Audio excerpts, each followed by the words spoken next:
WBAL Radio and WBAL.com.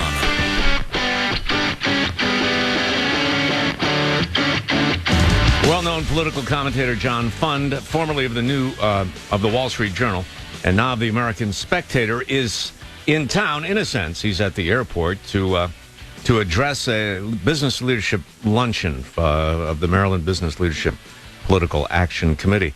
John, I don't think I've talked to you since you were at the Journal. How are you? I'm doing fine. I'm on leave writing 2 books, and believe me, you'll hear a lot about those blockbuster books early next year. Well, it'll be a perfect year. 2012 is going to be one tumultuous year. Your theme today is what happens when common sense doesn't seem so common anymore. What are you going to be telling these people? Well, that clearly Maryland is in trouble because surrounding states, whether it's Pennsylvania or Virginia, are moving towards more business-friendly policies, more consumer-oriented policies in terms of giving people a break on lower taxes and reducing the role of regulation. And Maryland seems to be marching forward to its own dystopia. And I think increasingly, even Washington, D.C. is looking like it might have a better business climate than Maryland, and that's saying a lot. Yeah, if it weren't for BRAC, I don't know where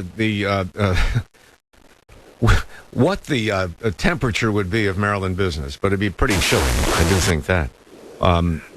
Without that move of all these military and military-related jobs into Maryland, it'd certainly be an even worse picture, don't you think? Yes, but just remember, military jobs are fine, but the real backbone of an economy is, of course, the private sector. And private sector jobs in Maryland are getting increasingly hard to come by. The unemployment rate is continuing to rise in the private sector. Businesses are continuing to flounder, home foreclosures up. And look, a lot of these are national trends. Sure. Don't get me wrong. But the state of Maryland's government isn't helping. I mean, look what they're doing, whether it's alcohol taxes, taxes on the bridge, vehicle registration fees, I understand, have more than tripled. They're not helping out. They're putting increasing burdens on somebody who's already bowed down by the weight of all of these taxes, regulations, and edicts. And as you're pointing out, the competitive disadvantage is becoming more stark. It just is. And not only that, when Maryland does something, it's usually way late and way short, as with the slots. By the time we get slots enacted, the competing states have casinos with table games as well, which just, people are willing to drive to do that. So, well, actually, I'm going to say something heretical. Mm-hmm. When a state is so desperate for revenue and economic activity that it turns to slot machines, something's wrong with your economy. Look, I'm not a prude, I'm not a Puritan, but gambling, encouraging people to gamble, especially their retirement savings and their retirement income. I mean, is this really what government should be about, or should we really be looking at something that's more permanent, more long-lasting, and frankly, has less of a taint to it? Sure, but that train left the station long ago with state lotteries. That used to be the numbers game. You can always make things worse.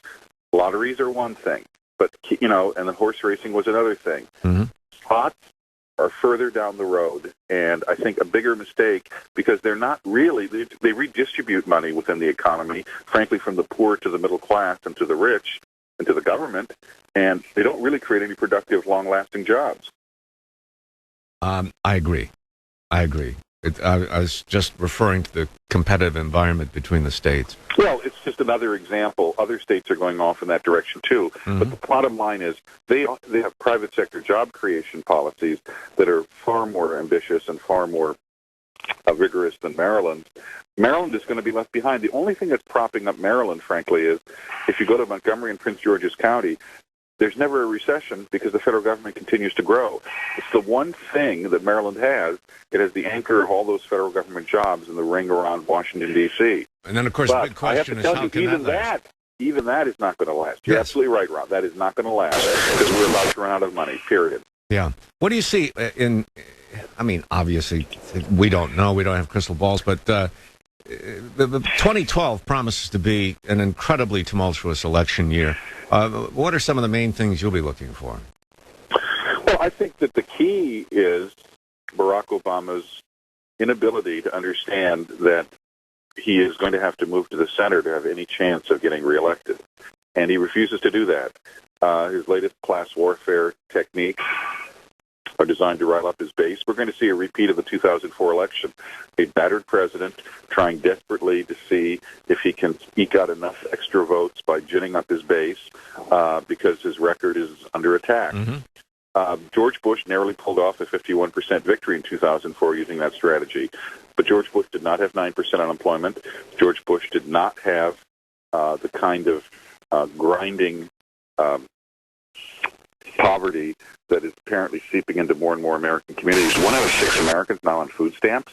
I mean, that's not the country I grew up in. It's not the country I want to live in. Would it make a big difference if he lost? I'm talking about in the overall big picture. Or would a Republican coming in there have any chance, considering the macro problems that exist? Well, it depends what kind of Republican. If you have a business-as-usual Republican, a stand-pat Republican, I think our problems are deep enough and fundamental enough. We need radical change. We need to address the entitlement issue. We need to address our disgrace of a tax code. We need to get the country moving again. This election reminds me very much of Ronald Reagan versus Jimmy Carter, except I'm not sure we're going to have a Ronald Reagan-style type figure on the other side. But Jimmy Carter looks positively decisive and moderate compared to this guy. Jimmy Carter, blames American people for malaise. Barack Obama says the country has grown too soft. It's our fault. Look, of course, the president can only set a tone. The president doesn't create jobs. The president doesn't destroy jobs. But the president's policies have done nothing to bring us out of this recession. It still feels like a recession, and this is 3.5 years into it.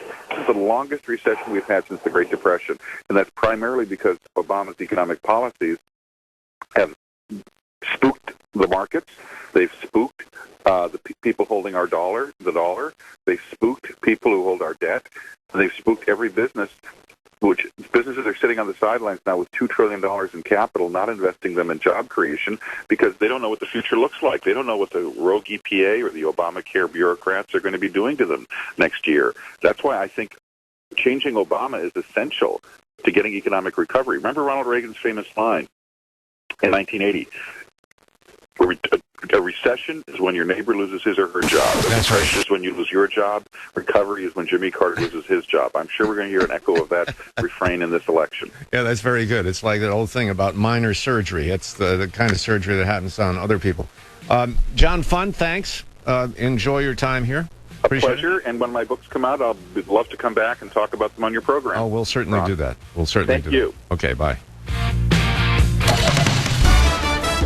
10:45, it's Tamara time. Thank you, Ron. This report is brought to you